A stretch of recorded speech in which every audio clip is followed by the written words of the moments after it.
Doing the live stream. All right, it says that our webinar is now being live streamed.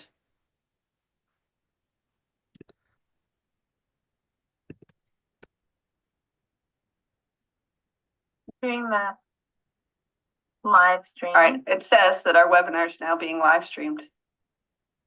I wonder where it is. Oh, so that's you that I'm hearing. So if you get rid, hang on, let me see if I could see it. I closed it. So I just want to make sure it's actually being live. Oh no, it is. It's here. But why don't I see it play? It just shows the play. closed it. Oh yeah, there it is. I just want to make sure it's actually being live. Oh no, it is. It's here. Okay. Okay, so I think it's running. All right, should I start the webinar then? And then we'll wait for some people to join, or Well, it's 6:58. Mhm. Will we see who the participants are? Oh, there are 3 participants. There's an attendee, so that's good. In the waiting room.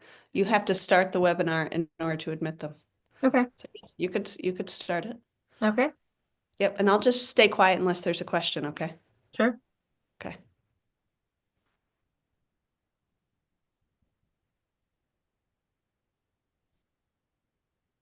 Now there's no attendee.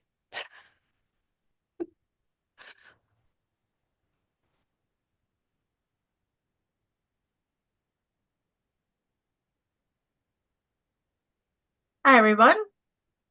Welcome to our informational session about the Grandes Pagos de España programs at the Commonwealth Wine School. We're just waiting for our participants to join. So feel free if you'd like to comment where you're joining us from today. We can do that while we wait for everyone to hop on.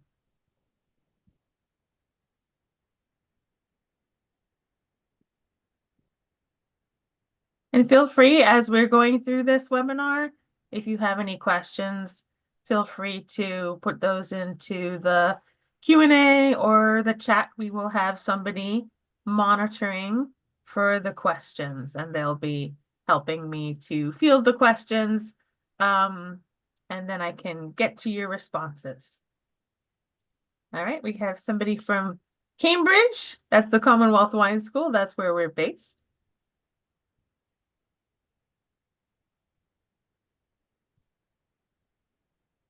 And we'll get started in a minute. We'll just give another chance for people to join. But this is the information session about the Grandes Pagos de España program via the Commonwealth Wine School in Cambridge, Massachusetts.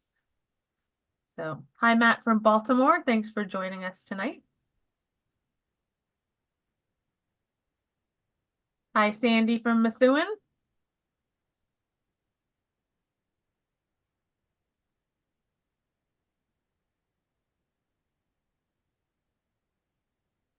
And I'll get started. So welcome everyone. My name is Erica Fry. I'm one of the instructors at the Commonwealth Wine School that's based in Cambridge, Massachusetts. Yay, the Finger Lakes. Hi, Keith. Hi, Ross. Nice to see you, Jeff. So tonight we're doing an informational session about the Grandes Pagos de España, which is a winery membership organization in Spain. And they have recently developed a educational program that we are now offering at the Commonwealth Wine School.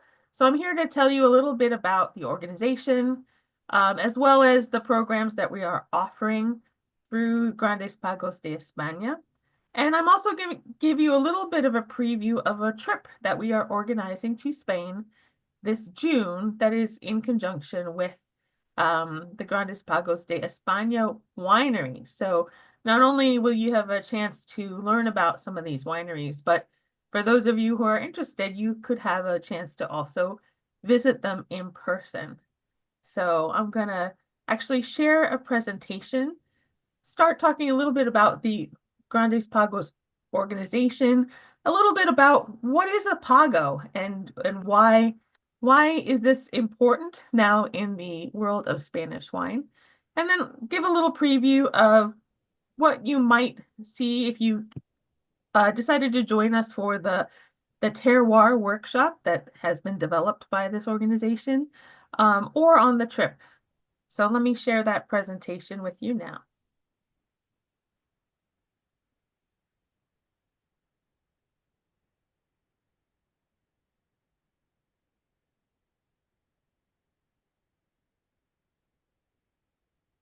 So like I said, the Grandes Pagos de España is a organization, it's a nonprofit organization that is a membership group of 34 different wineries. And I think we'll see the wineries popping up now on the screen.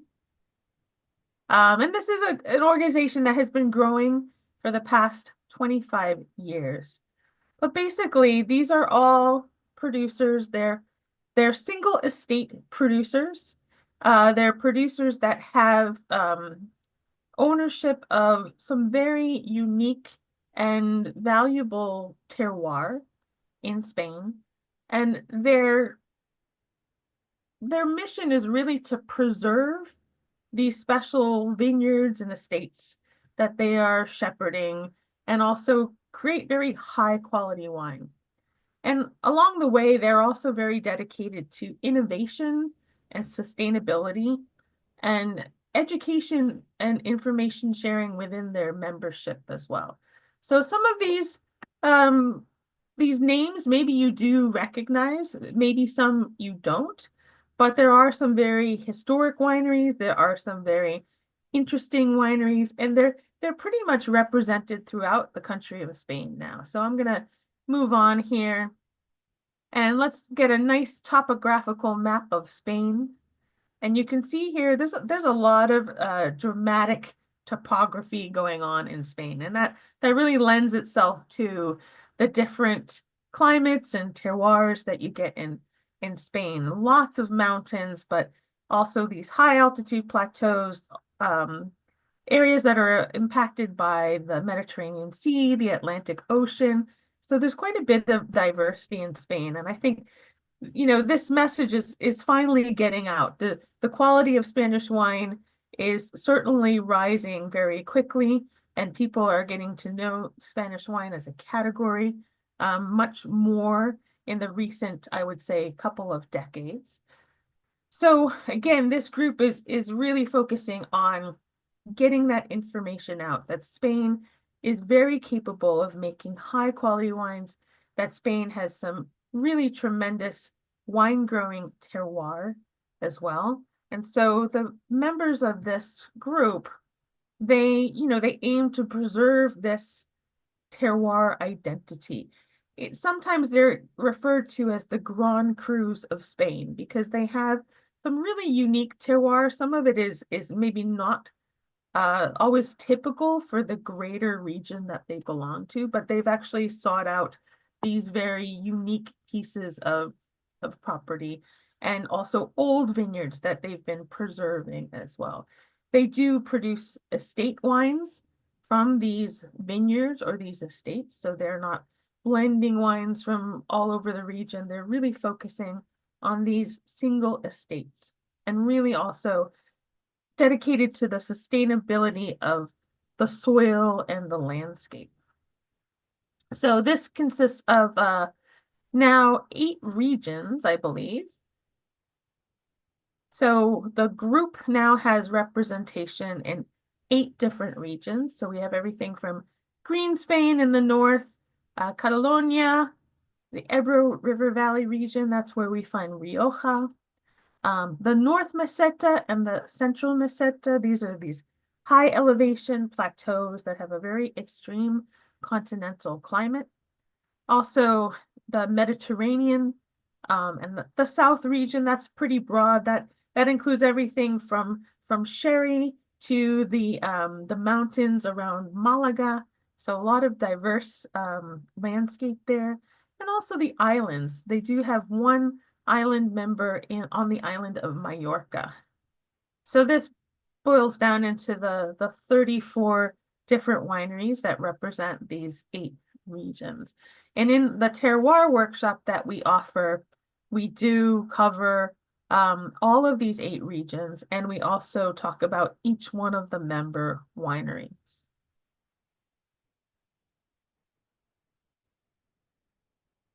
So just to give you a background about the legal framework of wines in Spain, there is a classification system. So you can compare this to, say, the AOC, the appellations in France, or the denominazione in Italy.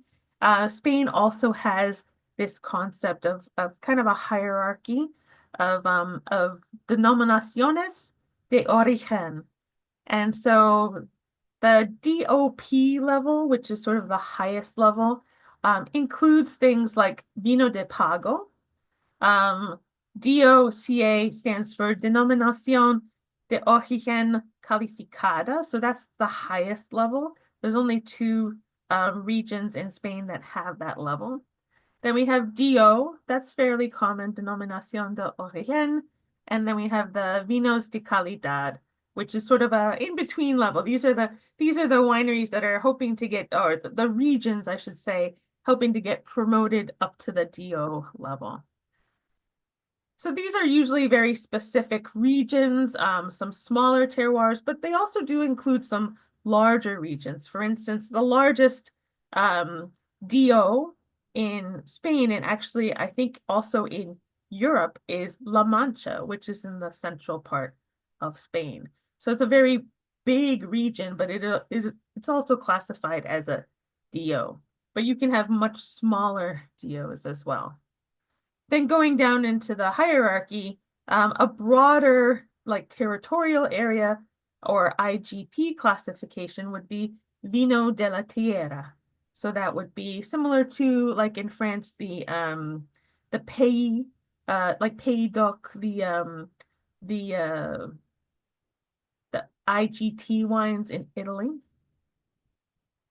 And then of course you have just Vino de Mesa. So that could be, table wine that's from anywhere in Spain. So the one I want you to sort of take note of is this Vino de Pago. That might be something that you haven't had much experience with yet. Pago in this context means like a single vineyard or single estate. So there are pieces or parcels of land that have this classification. They are basically a DO of their own, right? It's just one piece of land. And there's usually a reason for it. It's something about that terroir that's very special. Could be a soil type, could be the type of microclimate that it has. So there's something special about that parcel of land. So there are, I think now, about 24, 25 Vino de Pago designations. And Vino de Pago is associated with some of these Grandes Pagos wineries. However, not all of them are Vino de Pago. So that's something that's a little bit confusing. I think it's because, Vino de Pago usually carries certain restrictions. It's very, very localized. And some of the wineries that are in Grandes Pagos, they also identify with other places, like, for instance, Rías Baixas, which is in Galicia. That is a very well-known region, or Rioja. So they choose maybe to use the labeling of Rioja instead of their Vino de Pago, or instead of applying for Vino de Pago. But it doesn't mean that they don't have some really wonderful estates. So the Grandes Pagos organization, they basically self-govern their members. They basically have some requirements. You have to sort of prove that you have this terroir. You have to show that you're farming it responsibly, with quality in mind, with sustainability in mind. And you don't have to be Vino de Pago. So I think out of the 34 members, there's maybe 6 or 7 that have Vino de Pago status, but they all are considered estates that have this level of quality in the land that they farm. So you can find Grandes Pagos wines coming from all of the legal classifications of Spain. And again, here are some of the faces behind these wineries. So lots of the winemakers, the owners, the viticulturalists, and just a little brief timeline on the bottom here about the organization. It was started in the year 2000, and it really started in Castilla y La Mancha, right? So that's the very central part of Spain.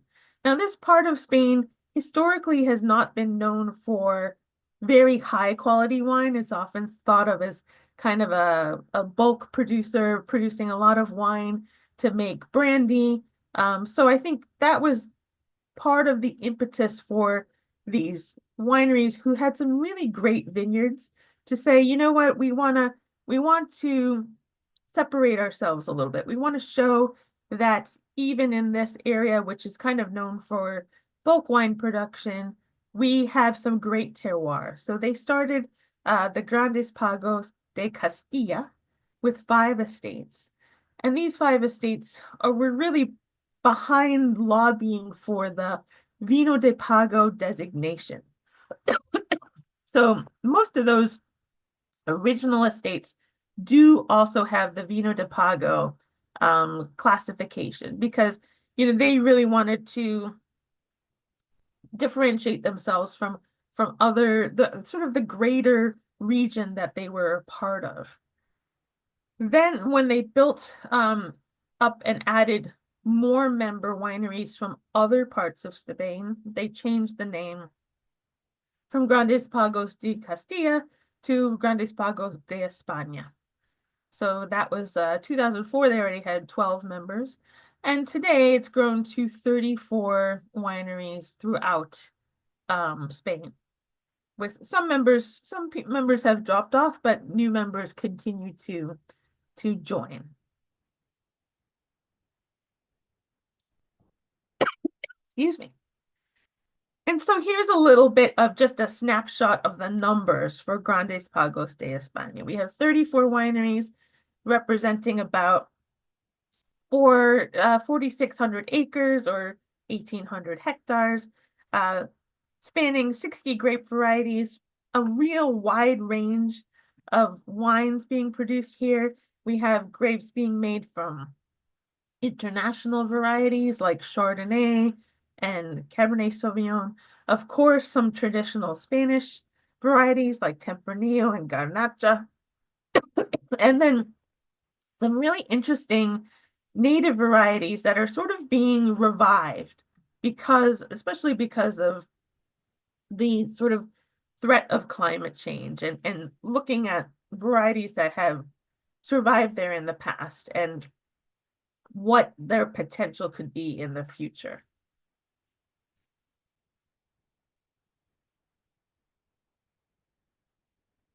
But you can see these are all pretty small production and very high quality production as well. I'm going to tell you a little bit about our workshop, and then I'm going to talk a little bit about the trip and show you some of the places and the different regions that we're going to be covering when we do our trip. So the Spanish Terroir Workshop was developed by the Grandes Pagos de España. It, is really looking at the overview of Spanish terroir through the lens of these 34 member wineries. So we are offering this course at the Commonwealth Wine School in person on Sunday, Sunday, February 2nd, and then Sunday, March 9th. Now, these are full day sessions. So 9 to 5, we're going to be tasting lots of wine because we have to cover all 34 of the wineries. So I've broken it up into kind of northern Spain and then southern Spain. So on February 2nd, we'll focus more on northern Spain. And then Sunday, March 9th, more on southern Spain. So this includes access to some of the educational materials from Grandes Pagos de España. You'll have instruction from me, and we'll talk about Spanish wine, the regions, the terroir, history, culture. We'll look at the 34 different wineries. We'll taste wine from each one of the member wineries, and we'll take you for lunch as well. So, you know, a lot of wine, you gotta sort of soak up some of that wine with some food. And there's also a certification exam. It's 20 questions. You need 70% to pass, and that will be at the end of the day on March 9th. And then if you are interested in all these places that you visit in the classroom or here in the presentation tonight, you could see some of them in person. So we are actually organizing a trip. Uh, this is through Sagres Vacations, which is our travel agent that we're working with, and also working in conjunction with Grandes Pagos de España. So we'll be visiting 7 of the wineries. That's going to be at the end of June. So it's 9 nights, 7 wineries, all Grandes Pagos de España members. So, and they know it's going to be a group from the school coming. So this is, you know, this is going to be a very special reception. We're going to be hitting 4 cities. So we're starting in Bilbao, which is on the north coast, and then we'll be going to Aro, Valladolid, and Madrid. So it's you know, pricing a little over 5,000 for double occupancy, but compared to some of the other wine tours I've seen, which are only maybe like 5 days, it's a great value because you're getting 9 days, 7 wineries, 4 cities. A lot of meals are covered and also their transportation within Spain. But let me give you a little preview of some of the places we're going to be visiting, and we can start to do some of that exploration of the terroir. So we're going to start on the north coast of Spain. So this northern Atlantic coast is often called Green Spain because here you actually get a lot of this maritime influence. You have influence from the Atlantic Ocean where there's quite a bit of rain. The temperature variation is not a huge range. It doesn't get very cold in the winter or very hot in the summer, but it's warm enough, certainly, to grow grapes. And that green Spain comes from the fact that they do get a good amount of rainfall throughout the year. So it actually looks green, you know, it's verdant. There are some mountains here as well. So there is a great diversity in terroir and microclimates based on the different mountainsides and elevations as well.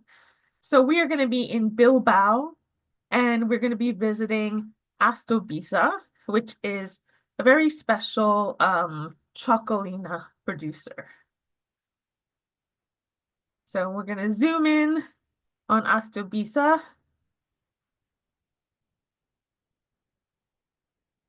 And many of you maybe have heard of Chocolí or Chocolina. It is these wine growing regions in the País Vasco. So this is the Basque region of Spain on the very northern coast. And you know, Basque region is very interesting. There's they have their own language. It's a language that's not really connected to any other Indo-European language. They were never conquered by the Moors as most of the rest of Spain was at one point. So there's really a unique personality. And if anyone's ever been to like Bilbao or San Sebastian, like certainly wonderful culture there as well. Food culture. We have the Guggenheim Museum as well. So we'll be visiting Bilbao. But every day we'll be going to a winery. One of the nice things about this trip is the pace. It's not going to be super densely packed, fast pace. We're going to do kind of a winery a day, but that will allow us some time to also explore the cities that we're staying in. So here's Astobisa. So they're in the Alava region. So they're kind of up away from the coastline, a little bit higher in elevation. And the chocolate that they produce isn't sort of the typical style. Most of us probably have had some chocolate. It has a little bit of fizz to it. It's usually very light. Either white wines. I know the rosés have also been popular. But Astobisa makes kind of more of a serious style of chocolatey. It's a little bit more concentrated, a little bit more dense, something that might even be age worthy. So this is a very unique producer that we're going to be able to visit. A little bit again higher altitude, so thinking about the terroir, a little bit up away from the Atlantic. I'm sure still having some maritime influence, but it's a little bit closer to almost Rioja, right? Because Rioja also has this sort of Alavesa area where it's influenced by the mountains and sort of the Basque culture. So you can see here some of those hillsides in the background. And, I think it'd be really exciting to taste. Um, I'm sure we'll have a chance to taste other chocolate as well, but specifically from this area where it's a little bit higher elevation. Then we're going to make our way down to Rioja. So we'll kind of cross over the mountains here. And kind of around here, I think, is Aro. Very famous city for Rioja. This is where the train stations was. So a lot of the wine was being shipped out of Aro. And here I always call Rioja kind of the sweet spot in Spain. It has a little influence from the Atlantic, but not a lot. It maybe even has a little influence from the Mediterranean. You can see it is along this Ebro Valley River, River Valley. And the Ebro starts in the Cordillera Cantabrica, which is the dividing line between basically the Basque region and Rioja. And it flows into this wide valley, which then empties into the Mediterranean. So Rioja is sort of in this sweet spot. It's protected by mountains almost all the way around. So it never really gets too hot and it never really gets very wet. And it has like a very sort of temperate climate.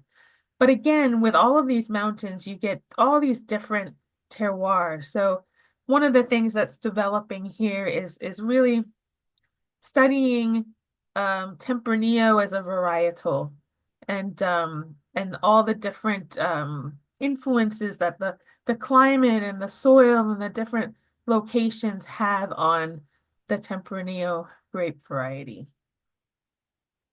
Here we're going to be visiting Finca Valpiedra.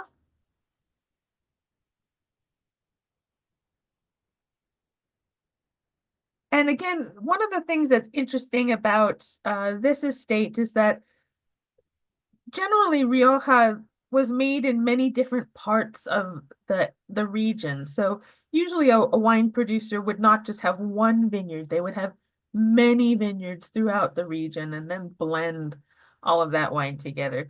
But as I said, there's sort of a trend now to really understand how Tempranillo interacts with the terroir.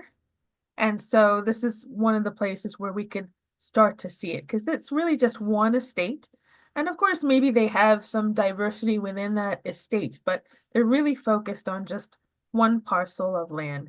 And they're also focused on Tempranillo and really understanding the Tempranillo that they have in their vineyards. So they're doing genetic research on the Tempranillo. They're doing Massal selection to really select for the best sort of naturally occurring Tempranillo that's in the vineyard.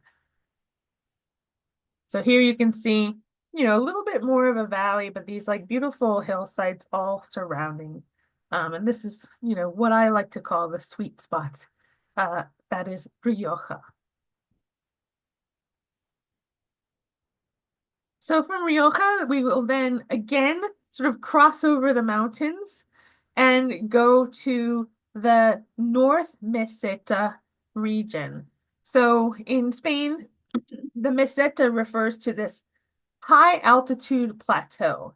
So even though it looks flat here, the elevation here is much higher than a lot of the vineyard sites in Europe. So it's flat.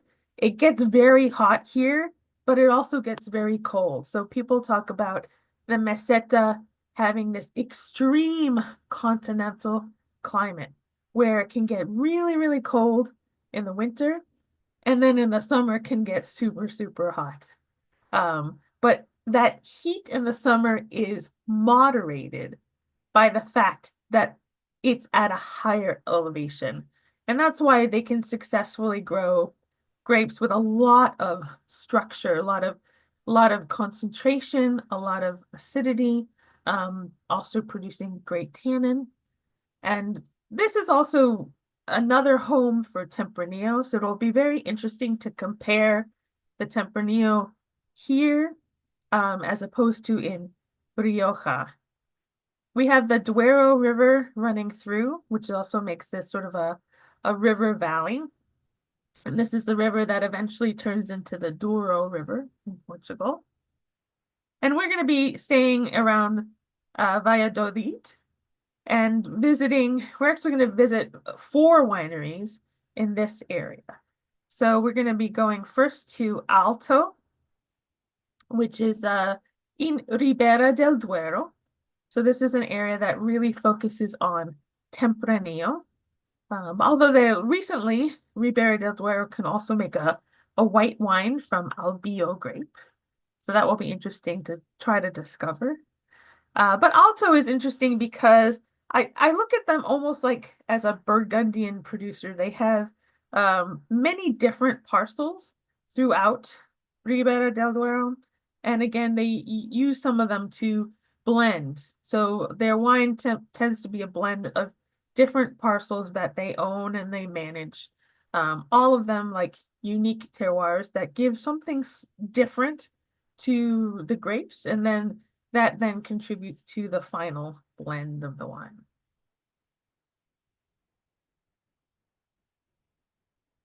And this is relatively, I guess 26 years they've been around. A lot of these wineries have some some history and pedigree, whether it's from a family that has a long history in winemaking.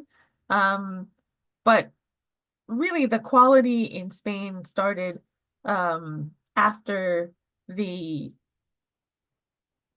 sort of the death of Franco and then the entry into the European Union, where the subsidies from the European Union really upped the equipment and the quality that they could produce.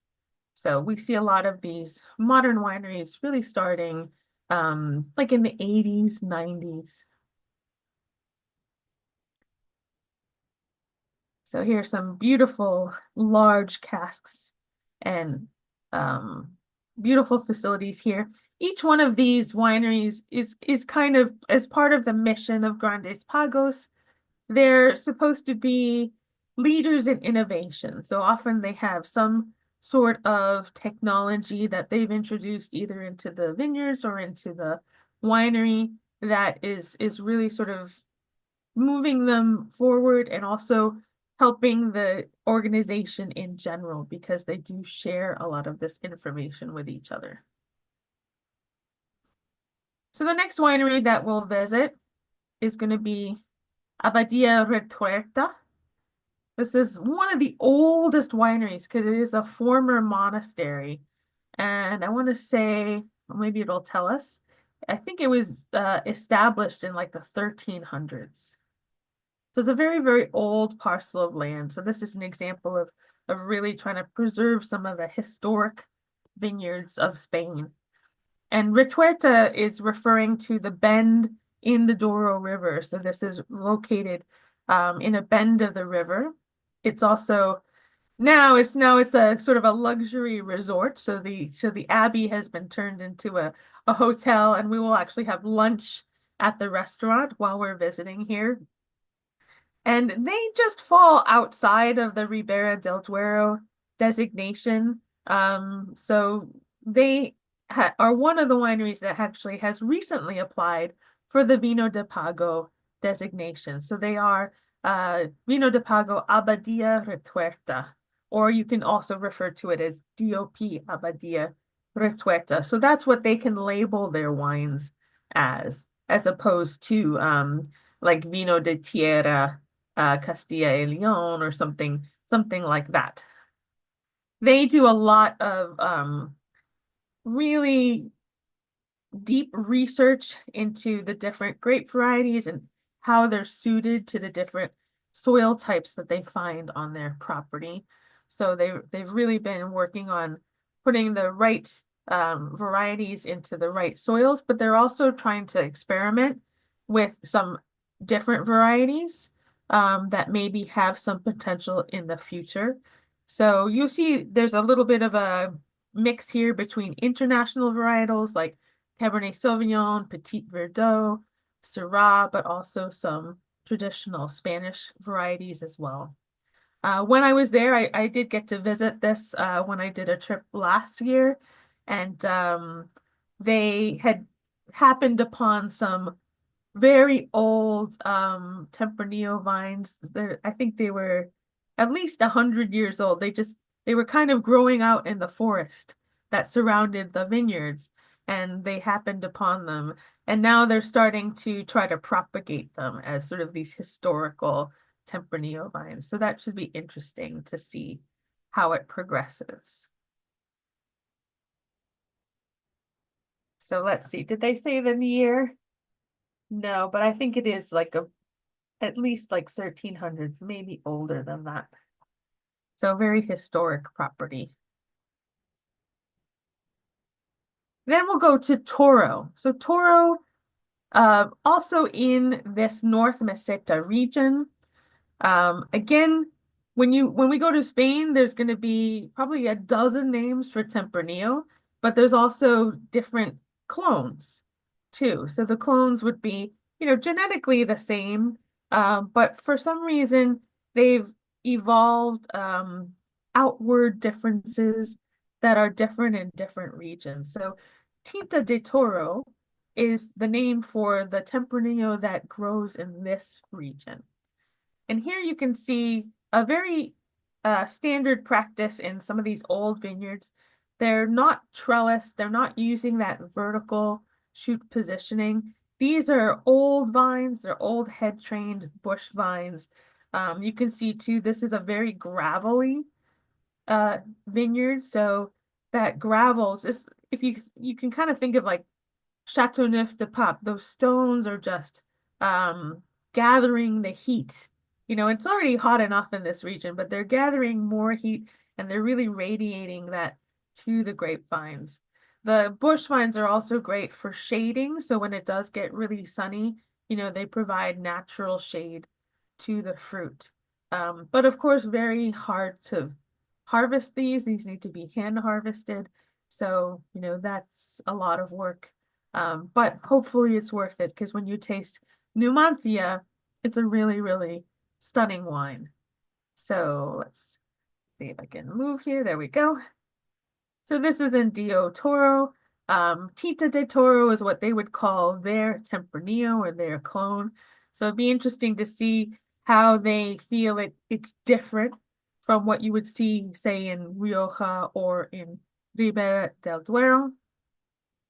And certified organic. Most of these producers are working towards organic certification.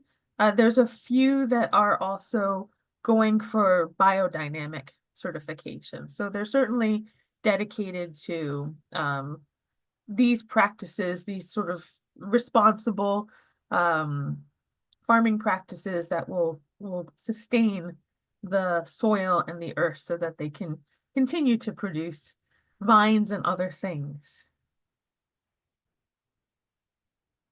And then finally, we're going to have some white wine. We're going to go back. We've had a lot of red wine from Rioja to here. Now we're going to do some white wine, we're going to go to Rueda.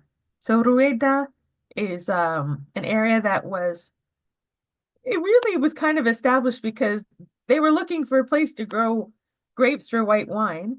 And so the grape that has been chosen is Verdejo, although we also see some Sauvignon Blanc planted in Rueda as well. And we're going to visit Finca Montepedroso. So they are based in Rueda and they are making Verdejo. And they're really trying to make Verdejo that is not just like the cheap and cheerful. I think the wines from this region have a couple of different personalities. One is sort of the cheap and cheerful, very easy drinking white wine, but there's many producers that believe that there's real quality to Verdejo. There's a wonderful like herbal quality that also is produced when you have these older vines or very concentrated fruit. And they're also using aging and lees contact to sort of give more body and a little more complexity to the wine. So making these wines a little bit more contemplative, like not something that you would just drink on a hot summer day, something that you would actually make you think about what you're tasting. Excuse me. So Rueda will be our final stop in the North Meseta, and then we'll cross some mountains again and go to the Central Meseta. So this is where we would find the capital city of Madrid, one of the highest altitude, I think, if not the highest altitude European capital in Europe. And Madrid, you see right across the mountain, Sistema Central. It's a little lower altitude in the central meseta than the north meseta, but also this extreme continental climate. So you get the hot summers and then the cold winters. And again, this is the home of Dio La Mancha, so the biggest Dio in Europe as well.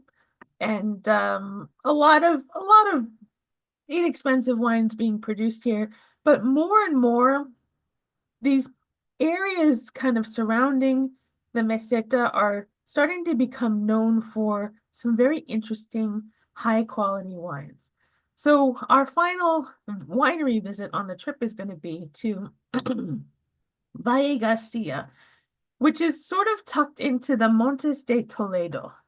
So again, we're coming out of sort of that flat area, going into the mountains where we have like forests, we have altitude, we have some protection from the mountains, and it creates a different unique terroir as opposed to sort of the general personality of the area.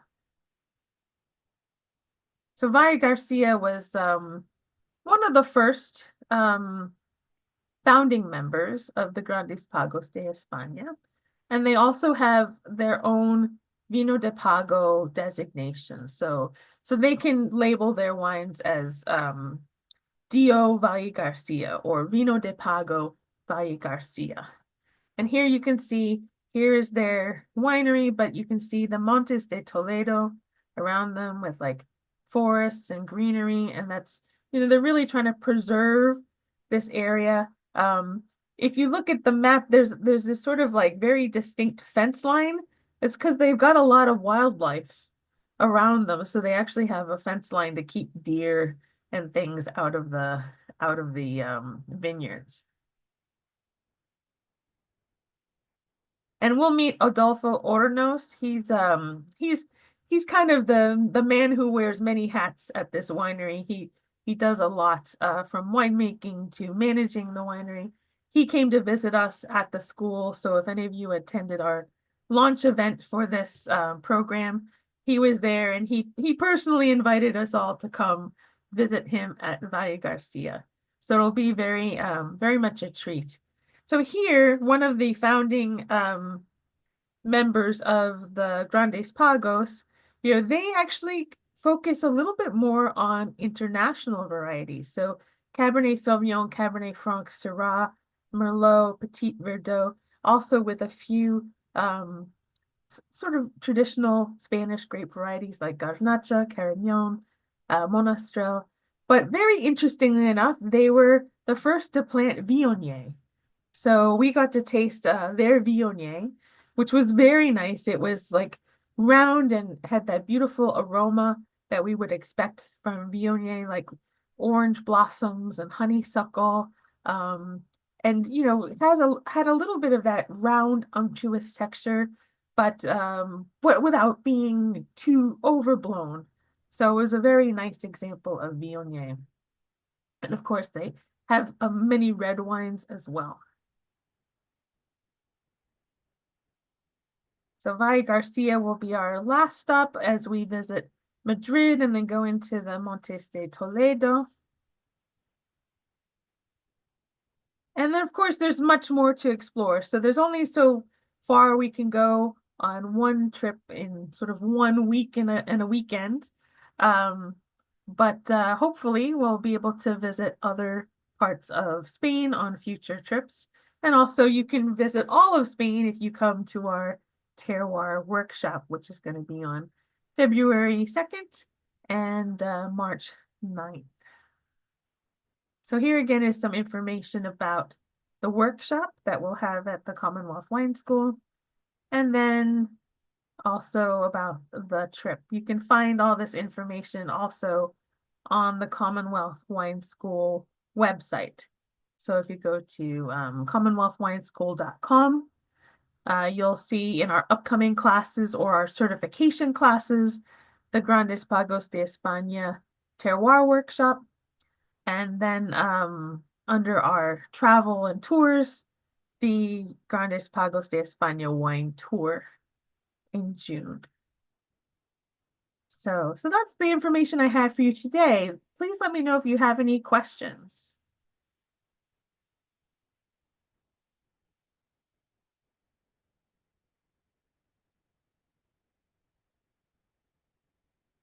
I'll stop the sharing for now.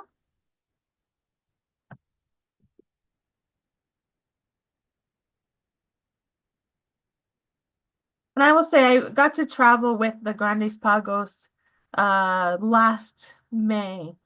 And it was very interesting because certainly one of the top things on their mind is climate change and really going and figuring out like it's obvious to them that there are certain grapes that won't work anymore.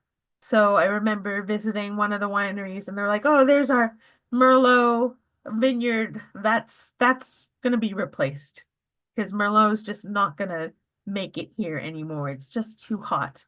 So they were looking to planting things like more Carignan, and also looking at again some of these interesting native varieties. So one of the ones we tasted was Sumol, which is grown in Catalonia and produced like a very kind of light and raspberry red cherry uh, type of wine, which was very much in contrast to some of these bigger wines that we see from the area. So I think I saw a question about the different styles of wine. So Grandes Pagos, because it's 34 different wineries, they do have a pretty good spread of different wines. So we do have two, well, I should say we have one cava producer and one Corpinat producer. So we have a cava producer, Alta Alella, and then we have Gramona representing Corpinat. So they are both Grandes Pagos members. We do have some sherry producers. We have Valdespino and Alvear, which is actually, they are Pedro Jimenez specialists. I'm trying to think if there's anybody who's producing sweet wine. I'm sure some of them do. We don't always get to choose exactly which wines we get to show in the workshop, but there might be some sweet wine producers as well. But definitely like a couple of sherry producers. All right, were there any other questions?